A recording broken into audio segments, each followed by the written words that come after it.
Welcome to the Rat Race to FI podcast, where we discuss money, mindset, real estate investing, and ways to achieve financial independence. Whether you are a rookie or a veteran needing new ideas for investing or creating side hustles, you're in the right place. Here to challenge you to think out of the box, your hosts, Felipe Mejia and Diego Corzo. Diego, what's up, dude? I'm excited for today's podcast specifically because it's going to be just me and you. And we're going to be talking about the 6 things that we talk a lot about in Rat Race to FI. Yeah, it's going to be very exciting because we're going to be sharing a little bit of both our stories, but also on the topic of becoming the person that achieves financial independence. And that is one of the topics that can definitely change people's lives if they put their mind to it. Correct. Before we get started though, Diego, what is Rat Race to FI? For those who are just listening, just getting started with us, what is Rat Race? So Rat Race to FI is a mastermind group. It is our brand, right? It is, but at the end of the day, it is the mindset that for people that do want to get out of the rat race, that want to get out of just working a 9 to 5, if they don't like it, that they have the option to become financially independent. Now, having that option will give them options to choose if they still want to work or if they just want to do what they really want to do, follow their passions, maybe something that's not money related. And what is financial independence, Diego? How would you define it? Because it's probably got a different definition for everyone. Like for myself, I have a family, right? So the number might be different, the mindset might be different. But what's FI to you? And then try to define it overall. Yeah. So with financial independence, my definition is that if you have your passive income that's covering all of your monthly expenses, then you're good to go. At that point, you reach financial independence. And a lot of people feel like they need millions of dollars in the bank in order to feel that they have achieved financial independence, but that is not true. If your expenses are $5,000 a month and you have $7,500 coming in passively through your investments, then you're technically financially free and you don't really have to work in order for you to trade your time for money, but you have your money that's working for you. And that covers all of your expenses. So when I was first on this journey to FI through real estate and other business ventures, man, I saw it as such a distant goal, like something that was just not attainable for someone like myself. And then I finally reached FI. And when I looked back, I kind of always use the story that it's kind of like going to the gym. You go day in and day out and you may not see results daily, but if you go consistently and eat right and everything's in place and you do it for a year and you take a picture daily, you're going to see a huge difference from day 1 to day 365, right? Like That's the same thing with reaching FI. Like every day you have to have goals, little goals that you're going to reach daily that are going to amass a year's worth of work or 2 years or however long it takes for you to reach FI. But it's cool to see it in the long run. Like what was I able to accomplish to get to FI? And like I said, it's kind of like going to the gym for me. Like I see it slowly but surely, but sometimes I don't see it daily. And daily, it's like, how do I motivate myself? How do I continue to do this?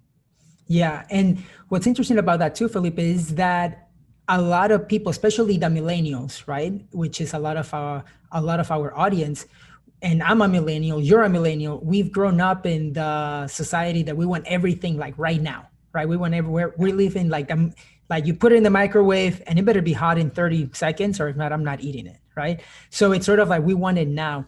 With the FI mentality, we have to understand that life at the end of the day is not a sprint, but a marathon, and it might take like a couple of months or years to see those results, that sacrifice, quote unquote, that some people will need to make in order to reach FI. But it's something that if you do put your mind to it, you can definitely achieve FI in like the next 5 to 10 or 15 years. But you have to understand, especially the 6 keys that we're going to be explaining today. You have to understand that in order for you to achieve financial independence. But Felipe, what does FI mean for you? FI meant for me, it started with retiring my wife from her job, and then it led into me retiring after her. So it was like, what are all of my bills, all of my expenses that we need to live bare minimum, and how many houses or rental income do I need to cover that? And that number came out to right under $6,000, bare bones. I'm not talking like vacations and all that. It was like bills, food, a little bit of entertainment, cars, cell phone, email, like all that stuff. That came to right under $6,000. And I was just doing it a $200 to $500 cash flow per, trying to attack that. And then one day we reached it, and we actually reached it right before coronavirus last year. And my wife was like looking at the Excel sheets like she does every month. And it was, I think, February 2020. My wife was like, I think we're there. I think we've reached 5 by a couple $1,000. So that was 5 for me. And then after that, I've just been able to grow. What's interesting though about reaching financial independence, and then we'll get into these 6 topics, is once I reached 5, I was able to allow my brain to turn off as an employee or a business owner, which is, I think, is just like a step above an employee. I was a business owner, and like once I reached 5 and I was able to let go of all those businesses and everything I was doing on the side, I got to focus on what I love.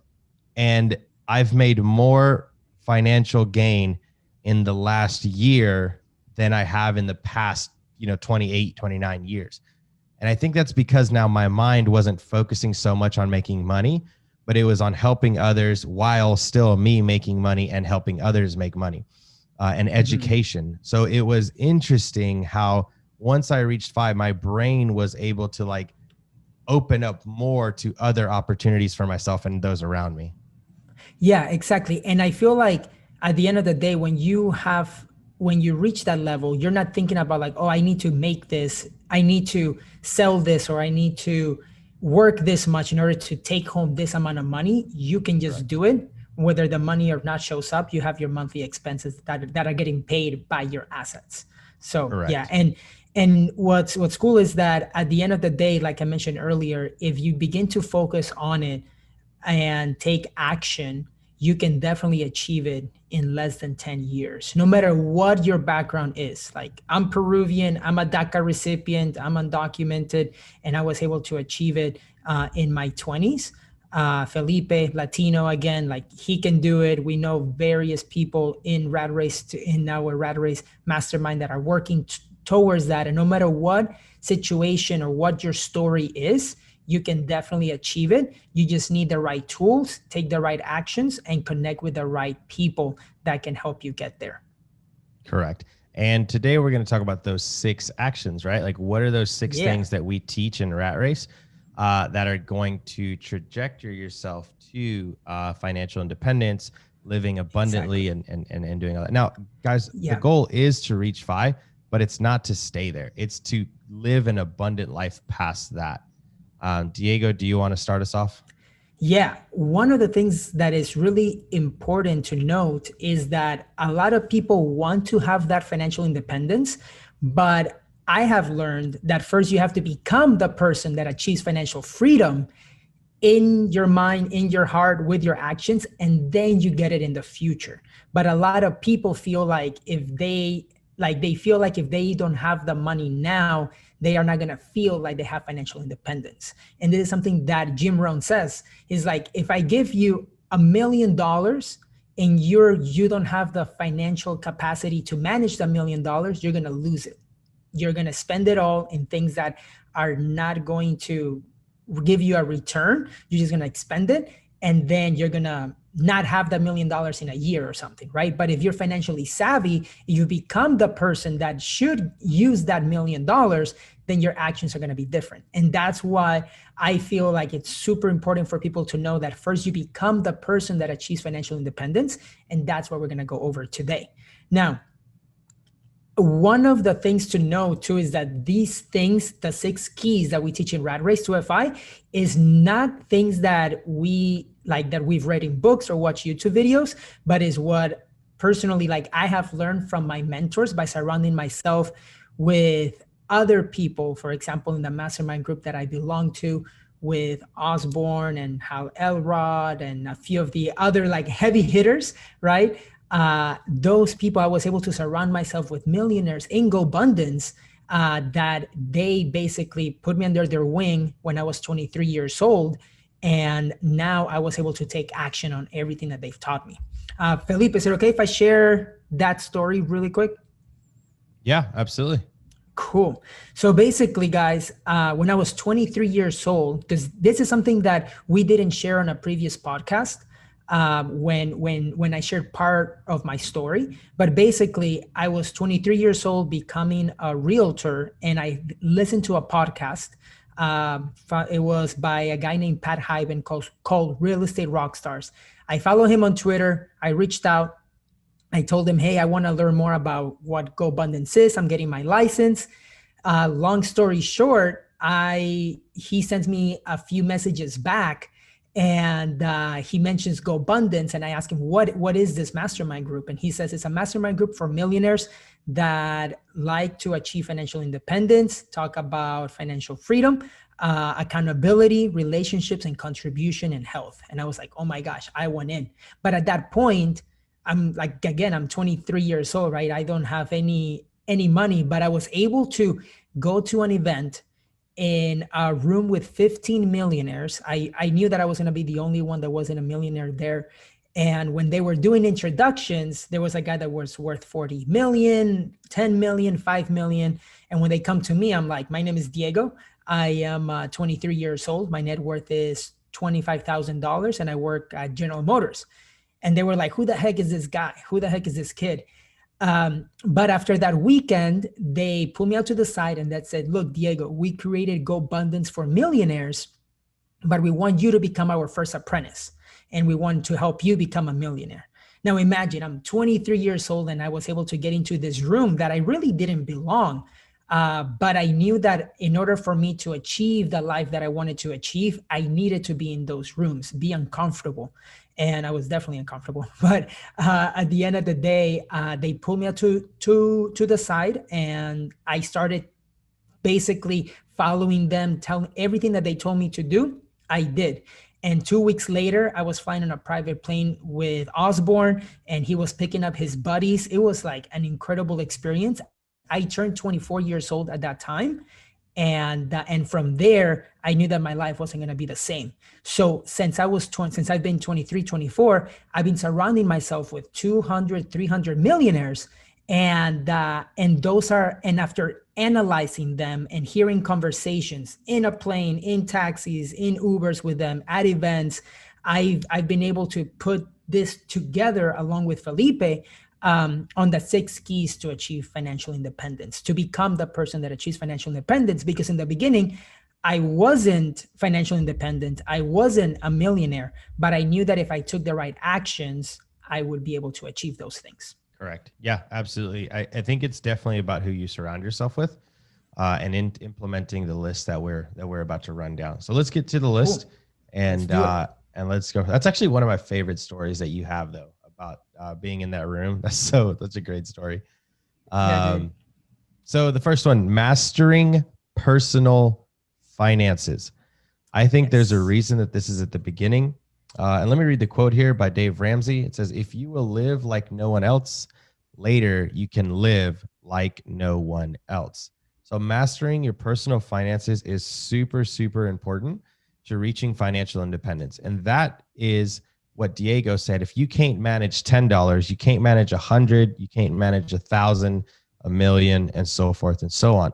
So mastering the art of the money made, money spent, and tracking all that is extremely crucial to reaching financial independence. Yeah.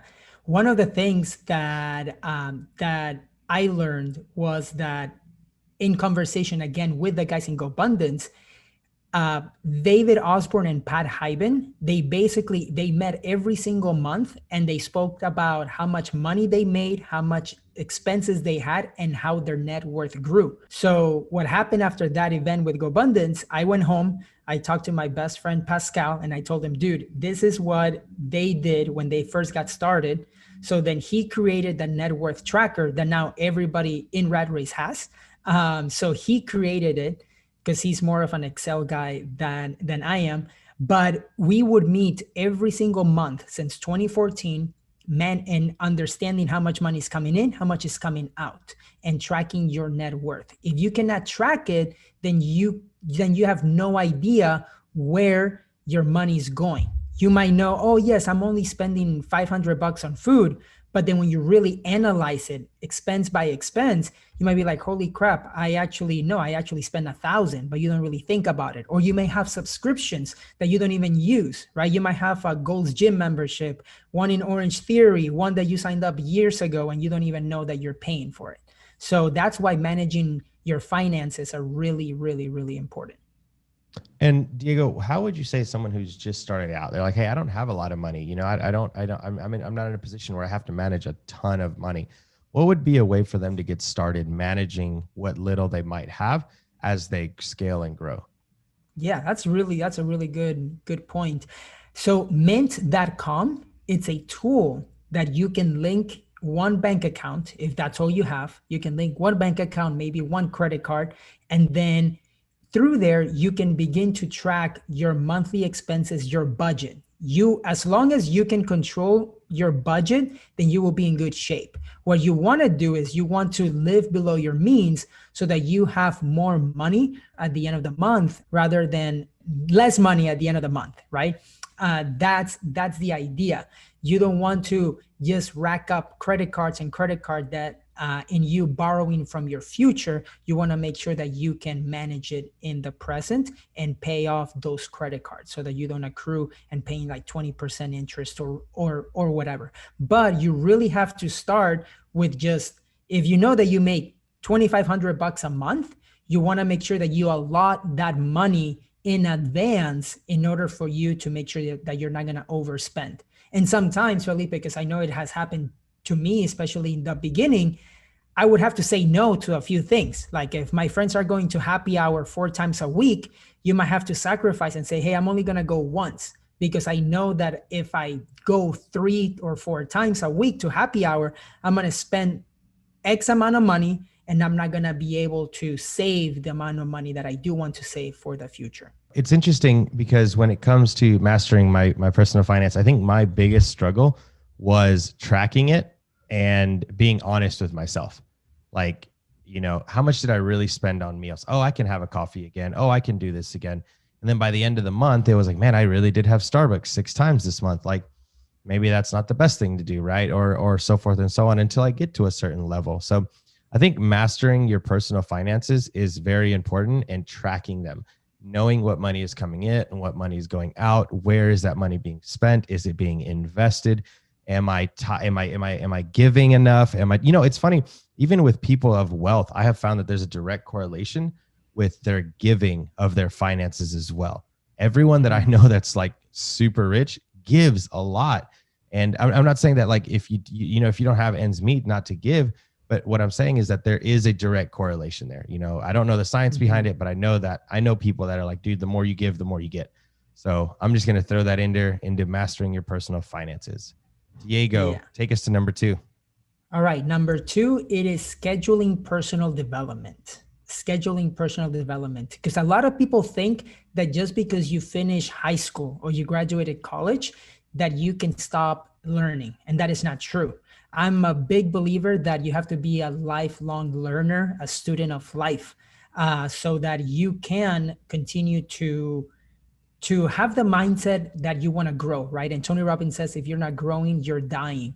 And Jim Rohn also says that your level of success will seldom exceed your level of personal development. So when I listen to those quotes, I'm like, holy crap, like there's definitely something that one can do in order to get that personal development, because at the end of the day, that makes you have a stronger mindset. Yeah, I agree. I think a lot of personal development for me was reading a lot of books. And if you're looking at my screen, you can see that I have all my books on top of me here. A big thing for me was reading. I hated reading growing up through high school and college. It was like the worst thing for me to sit down, let alone sit down and read. But once I got into books that I was interested in that were better for me for personal development, that's when I really got excited. That's when it really worked for me to do better and to be excited about reaching financial independence in real estate. Yeah.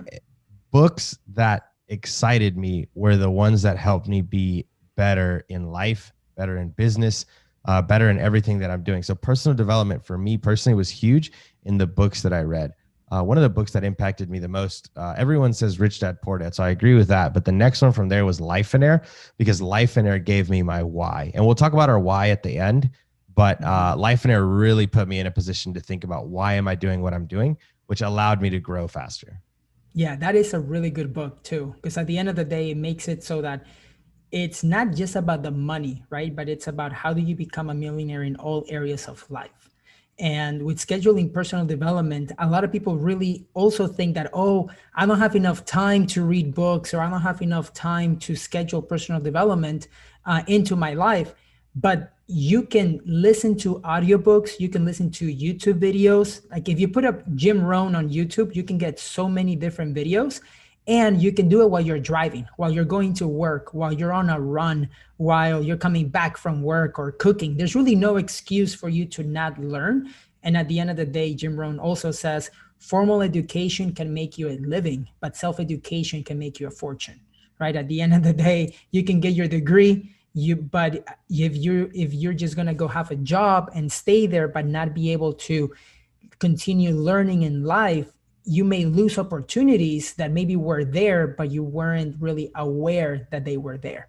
And you might not get to a certain amount of get to really all of your goals because you haven't become that person that can achieve those goals. So where would you say someone's starting? So if someone's like, okay, I'm listening to the steps. I see that you said master my personal finances. I've started educating myself on how to follow my finances, how to track them. I'm going to be on that roll. The next step you said was personal development. So Diego, how do I start personally developing myself? What would you say? I would say start scheduling 10, 15 minutes and pick a book, right? I would say Think and Grow Rich, Secrets of the Millionaire Mind, Life and Air, Rich Dad Poor Dad. I would say if you do not have time to read a book, get something on Audible, or again, watch a YouTube video. But make sure that you're writing things down, things that are also going to make your brain think in different ways. Sometimes it can be things that you were not taught. A lot of the stuff that is shown in personal development, it's something that we were not taught in school, we were not taught in high school or even college.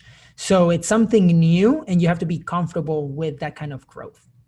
Agreed. Books and podcasts definitely have directly affected my personal growth. And it's free. There's so much free content on YouTube. Yes. So much free content. There's no excuse. Like if you say, hey, I cannot afford Rich Dad Poor Dad, the book, you can go on YouTube, put Rich Dad Poor Dad Audible, and it will be there. The whole book is there for free. I bought a book in Goodwill, Man's Search for Meaning by Viktor Frankl, an amazing book. It cost me $1.99 and I bought it because I already had a copy, but I bought a second copy just because I wanted to say this book can change your life, and it only cost me $1.99 at Goodwill. So yeah, freaking awesome. Number 3. $1.99. Yeah. $1.99. And it's funny going from there. Something that's helped me out a lot is also the people that I surround myself with. Kind of leads us into number 3, which is the power of your tribe. So you've mastered your finances now, or you're on the right track. You've started reading all the books and you're on the other podcast. The next step is going to be surrounding yourself with other people that are doing the same thing, because we all tend to get traction. It's hard to stay on track though. So going to the gym the first 10, 15 days is easy. It's that consistency afterward that if you don't have a gym bro, a gym partner, or a text group like us where we have to send each other sometimes pictures of our morning workouts, then you don't have a tribe that's going to continue to push you on the days that you don't have that passion. Passion doesn't get you the results. Consistency does. So the power of your tribe to keep you consistent is important. And I'll read the quote here by Tony Robbins. The quality of your life is a direct reflection of the expectations of the peer or of your peer group. And that's true because I expect Diego to perform. It is not a question as will he perform? It's a question of when he's going to perform. So I directly agree with Tony Robbins's quote there. Yeah, no, for sure. And at the end of the day, imagine that you are learning all this personal development and you have like your goals, you're hungry, but you cannot share it with anybody else. That happened to me, where I was getting to read all these books, and when I wanted to share it with other people, in my work or in college, they didn't understand that growth. They're like, why are you still reading, dude? We already graduated college, like we're done. And so I needed to surround myself with other people that were also hungry, because they will hold you to a certain standard. And imagine that you are like, imagine that you keep on going to happy hours, right? And everybody's getting beer, everybody's getting burgers, whatever. But if you begin to hang out with fit people, you'll see that they're either not going to happy hour as much, and they're drinking more green shakes, green smoothies, eating salads. If you begin to follow them, you're more than likely gonna be starting to eat salads and stuff like that, because you don't want to be the only one in that group that is eating steak with burgers or whatever. So they hold you up to a new standard. And I believe that is what GoBundance helped me. It was like, I was the only one that wasn't a millionaire, but they held me that standard, and it was just going to be a matter of time until I became a millionaire. It took me 6 years. It took a lot of ups and downs, but I was definitely able to do it because they held me to a certain standard. Yeah, I agree. I've put myself in a lot of rooms that I probably shouldn't be able to get in, or even, I don't think I even had the knowledge that the other people in that room had, but it was always about growing and what nuggets can I get from this and that, and putting myself in places where people were smarter than me, and then me just bringing my value or my asset that I had and saying, hey, this is what I'm good at. This is what I can do for you. If we can leverage each other's strengths and weaknesses, maybe we can make a successful business, a successful just about anything. So the power of your tribe is really going to push you forward. It's going to allow you and help you to grow, because we all know that growth is already hard, right? So why do it alone? So find other people that want to grow just like you, and follow them. Now, I will put a little PSA out there though.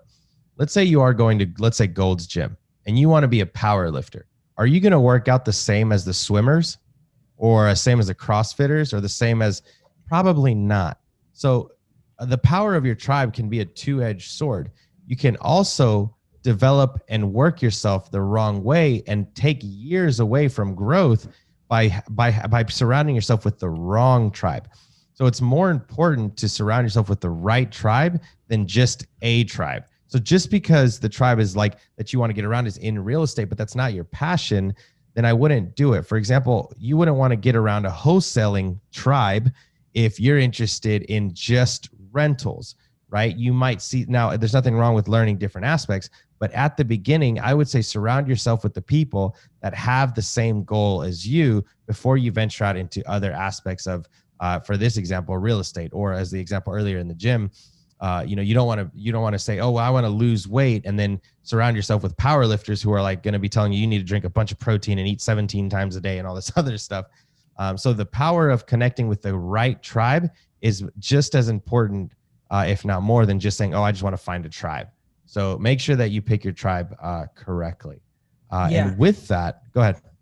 Oh yeah, and one last thing is understanding that if you're in the path, right, of becoming a millionaire or wanting to achieve financial independence, know that there's nobody that is self-made. This is something that I've learned from Tai Lopez. I got the opportunity to be at his house a couple of years ago, and he mentioned the power of the who, because a lot of people ask, oh, how how can I do this? How can I achieve this? But they never ask themselves, who is that person that I need in my life in order to achieve this goal? And when you realize that there's people that nobody's self-made, like Steve Jobs, if he didn't have Steve Wozniak, he wouldn't have created Apple. Tesla with Elon Musk, if he didn't partner up with Peter Thiel to create a few companies in the past, he wouldn't have been able to sell those companies to invest in Tesla, Solar City. So keep that in mind. There's nobody that is self-made, even if they tell you. There's always been that person, that mentor. They've invested in themselves in order to achieve where they are at today. I agree. So surrounding yourself with the right tribe is definitely crucial. So let's backtrack real quick. It's mastering your personal finances. You've personally developed yourself, right? And then you're going to put yourself in the right tribe that has common or similar goals as you do, which are then going to push you to do what, Diego? To set your own goals. Exactly. They're going to push you to set your goals. But what's important with that is not goal setting it's really important, but you need to do it with accountability. Just like what you were saying, Felipe, it's sort of like you do want to have that where you're going to the gym, you're going to tell yourself, yes, I'm going to go there. But then it begins to get cold. Let's say in February or like in January, you're like, okay, I'm going to start the year 2021. I'm going to go to the gym 5 times a week by yourself, right? And then it's raining outside or it's snowing and you're like, I think I'm going to go tomorrow. It'll be okay for just one day. So then later you begin to create excuses because even though you had your goal, there's no accountability, right? But what if you tell your partner, like, let's say that you do have a gym buddy and you tell him, look, if I don't show up here whenever we schedule it, you and I will give you $100 through Venmo every time that I miss. Now, even though it's raining outside, you're going to double think it, right? It's like, okay, do I really want to stay in my bed or do I want to give him $100, right? At the end of the day, it's going to come to that. So what are some things that you can be held accountable to, that you can share with other people when you share your goals so that they can get to where you want to be faster? So that's like you have your peer group and then you goal set because it's something similar, but there has to be accountability, whether it is a check-in via text, just like Felipe said, or whether it is a monthly call just to see how you guys are doing. It can be daily, weekly, whatever, but there definitely needs to be accountability in order for you to achieve it so that there's no excuses. It becomes easier to achieve your goals when there's no room for excuses. So that comes with goal setting with accountability. Exactly. I like that because goal setting, and I'm going to read the thing here. It says, your goals are the roadmaps that guide you and show you what is possible for your life. See, goals are interesting because a lot of the times we want to set attainable goals for ourselves when it's really about setting those unattainable goals that are going to really stretch you to, let's say you don't reach that goal, but you went a lot farther than if you just said oh, I can do that. I can drink a gallon a day of water. Well, what if you set yourself to set 2 gallons of water a day and you end up at 1.5? Then you went farther than you thought you could, even though you did fail. And there's a saying out there that says, get uncomfortable with being uncomfortable because that's where growth is at. So I would challenge people to say, hey, yes, set your goals, but set outlandish, unattainable, unrealistic goals for yourself and just do the best you can because you will go farther than if you just set your mindset goals. Now, let me explain that in something that happened to me recently. Diego, I bought an RV, right? I got my 26 footer out there. I love my RV. It's super fun. The day I bought it, I felt comfortable driving it. But do you know what the problem with that was? That I quickly outgrew it because I was already comfortable with it. So now I'm like, damn, I should have got a 30 or a 32 or just a larger camper that I was a little bit uncomfortable with because I would have grown into it. And then I would have had something so right now, my biggest thing with my RV, and I'm actually headed to Gatlinburg tomorrow. I'm like, man, I wish I would have got a bigger one that maybe I would have been a little less comfortable with at the beginning, but I would have grown into. So I think I've told you this before, Diego. My 2021 motto, mantra, whatever, is going to be stop growing out of things and start growing into things, because that means that I've been uncomfortable until I can grow into it, right? It's not like you stop growing out of things, because that means that you are never in growth mode, right? Like true growth mode is like growing into something that makes you feel uncomfortable, and then on to the next one and on to the next one. So set goals that are just way out there that you feel even sometimes like scared to say out loud, right? Like I would have never been able to say out loud, I'm going to buy a 16-unit apartment complex in 2021 if it wasn't just a goal that we had set for ourselves at our last mastermind, right? So, so that's what I would tell people in regards to goal setting for sure. Yeah. The last thing that I would say there is to make sure that when you're setting your goals, like Felipe said, it is okay if you fail, if you have, let's say, an outlandish goal, right? Let's say that you're a realtor and last year you sold 10 homes. Maybe you set a goal this year to sell 25 homes, but even if you only hit 20, you've doubled what you did last year, but you've built the habits that even though you might think that you failed, you've built the habits that now can take you to 20 deals, or maybe the next year you've built habits that will take you to those 25 deals if you want to sell those homes. But those habits are more important, executing them, than just attaining the goal. The attaining the goal is important, but what's more important is that journey to achieve that goal and who you're becoming and what habits you're building. So that will be the last thing there. Agreed. Absolutely. So yeah. Once you've set goals and you've started crushing those goals, what's going to happen from there? You're going to start increasing your income. And that's number 4 for us. So it was mastering your finance. I'm sorry, number 5. And that was mastering your personal finances, personal development, the power of your tribe, goal setting. And then number 5 was increasing your income. You want to read that quote that we have written down there, Diego? Yeah. The moment you make passive income, portfolio income part of your life will change. And what does that mean? That sounds so deep.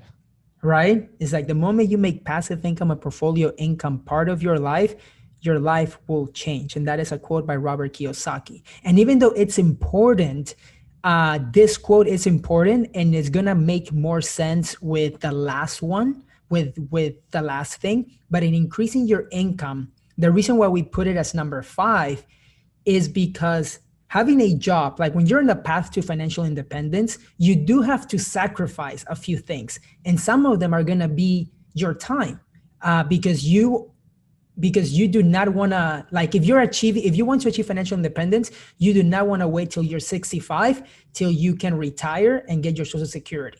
At the end of the day, if you're listening to this podcast, it's because you want to get out of the rat race and achieve financial independence. So how do you do that? One of them is by increasing your income, because you want to make sure that even though you have a job and maybe your lifestyle fits that job, you want to make sure that you can put extra money, like spend some more time building, either having some more skills that you can use to achieve more money in the future. Right. So, what's interesting for me, Diego, is increasing my income has come because I've set these other things in place, from mastering my personal finances and seeing where that money is going. Personal development, reading books, my tribe, and goal setting has really trajectored my income and allowed me to put more money towards my goals, towards my mastering, my development, towards everything and growing, right? So for me, passive income has allowed me freedom to think. There is power in being able to think, not of like, it's funny because like in your mid-20s, you're thinking about like the bills, the mortgage, the food, you're thinking about all these bills that you got to take care of. And the last thing that you're thinking about is yourself and your passive income or your investments, right? Which leads us on to number 6. Number 6 is investing. And I'm going to read this quote because it says, don't wait to buy real estate, but buy real estate and wait. Now, that's a concept that a lot of people don't understand because they're so caught up on saving money for the bills, the rent, the mortgage, that they forget about 2 things, which is giving and investing. And those 2 together is a very powerful trait that gives you wealth. because when you invest in real estate and wait, the value of the asset goes up.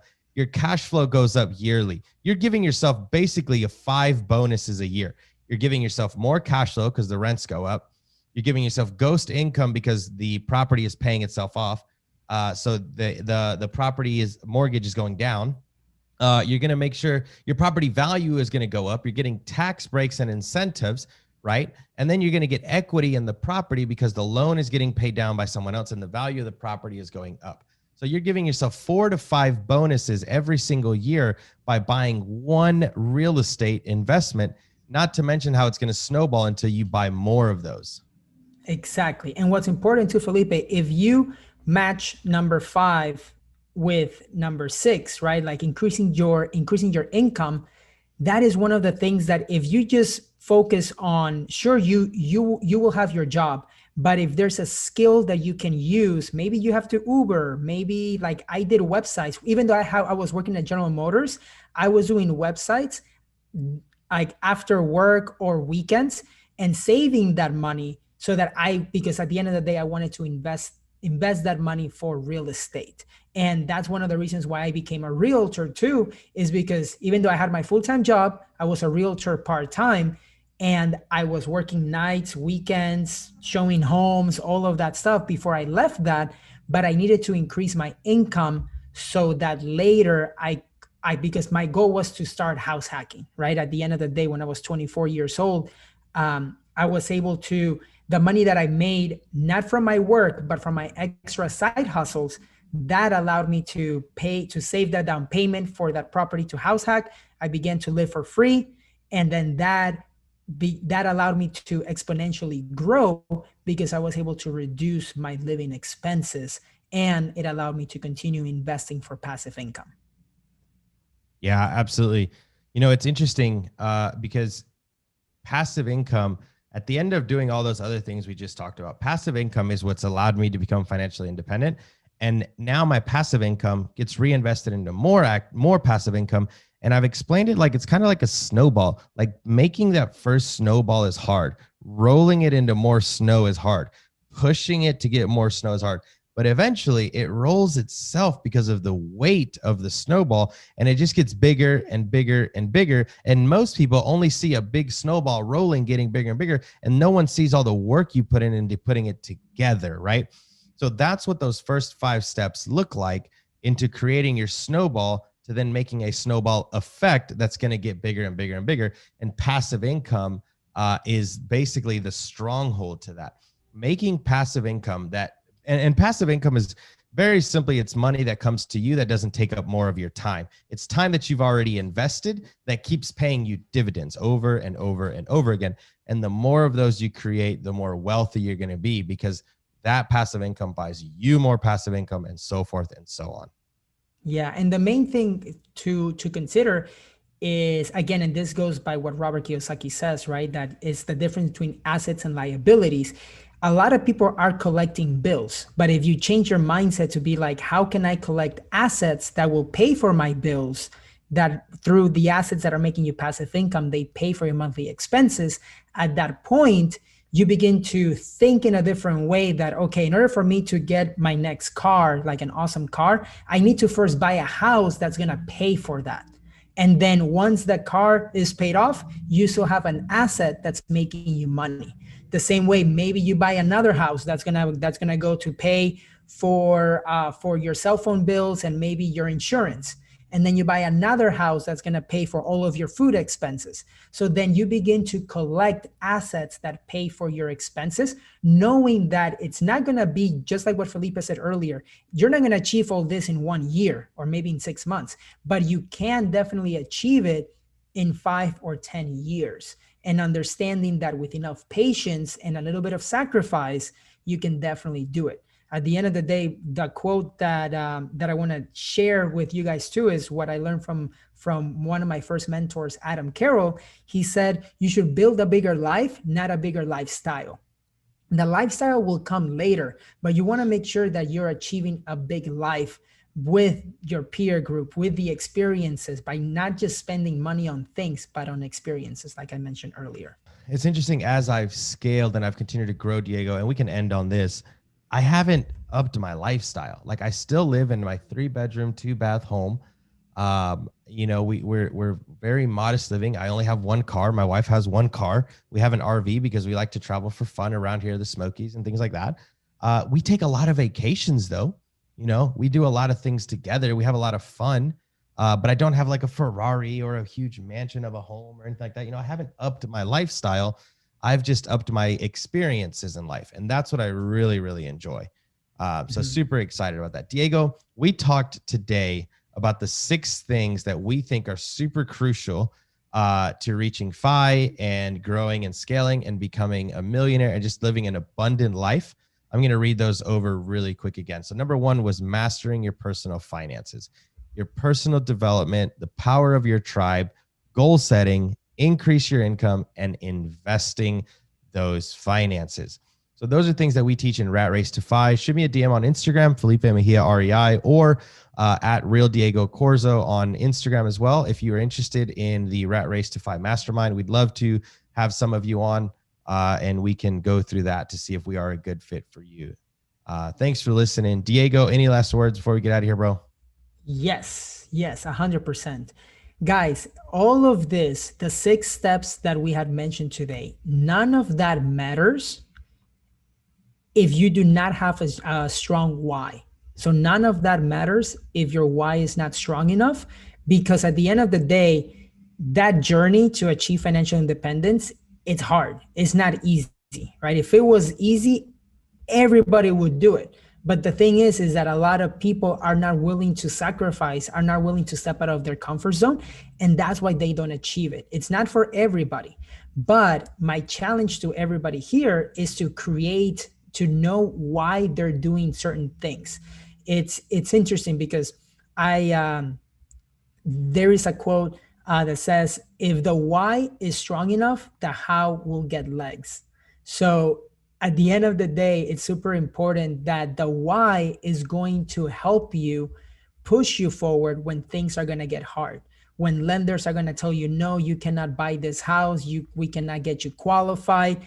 If your why is strong enough, you're going to ask yourself different questions, and it's going to help you figure out solutions rather than taking the victim mentality. It's going to help you take the empowered mentality because you know that your why is strong enough. They deserve it. For me, my why is my parents, right? They came to the United States. They left everything in Peru, learned a new language, started from zero. And now everything that I've been able to achieve, I do them to show them that at the end of the day, their sacrifice was totally worth it. And I want to give them later the life that they deserve. So that's what I want to do. And that is my why. Felipe, what is your why? What's interesting is my why for me is definitely going to be my family and my son. It's giving them the future that I know that I didn't get and wanted, and knowing that they can have and deserve. Obviously, we're going to work really hard with real estate and continue to grow and escalate and just continue to climb that ladder that we want. But now it's a little easy because I have the right shoes on to grow. I have the right protective gear to climb up the mountain. Right? I've geared myself with the right processes and procedures where my income makes me more income, and now it's just scaling. Tiago, right, at a dinner the other day over in Augusta, and we were buying the apartment complex, asked me, Felipe, when is enough enough? And I said, I've reached my enough. It's just now that my enough is making me more enough. My passive income makes me more passive income. I don't have to actively be super working. I can just manage little fires here and there. And that's the goal for everyone, right? That's what financial independence look like. It just looks like your why making you more why. So exactly. That's what it is for me. Yeah. And now, guys, all of you guys know the 6 steps to becoming the person that achieves financial freedom. If you are starting at zero, right? At zero, no properties, you just maybe graduated college, or maybe you have a lot of student debt or kinds of debt. But if you can just get started with these 6 keys and you begin to take action towards them, I highly believe that in the next 5-10 years, you can achieve financial independence, because you have become the person that has achieved financial independence. It will get to you later. So yeah, Felipe, that's where I would end it. Absolutely. Well, guys, if you liked the podcast today, please give us a shout out on Instagram, tag us. We'd love to reshare you. Thanks for listening, everyone. Thanks for listening to the Rat Race to 5 podcast. The Rat Race to 5 podcast, where we discuss money, mindset, real estate investing, and ways to achieve financial independence. Whether you are a rookie or a veteran needing new ideas for investing or creating side hustles, you're in the right place.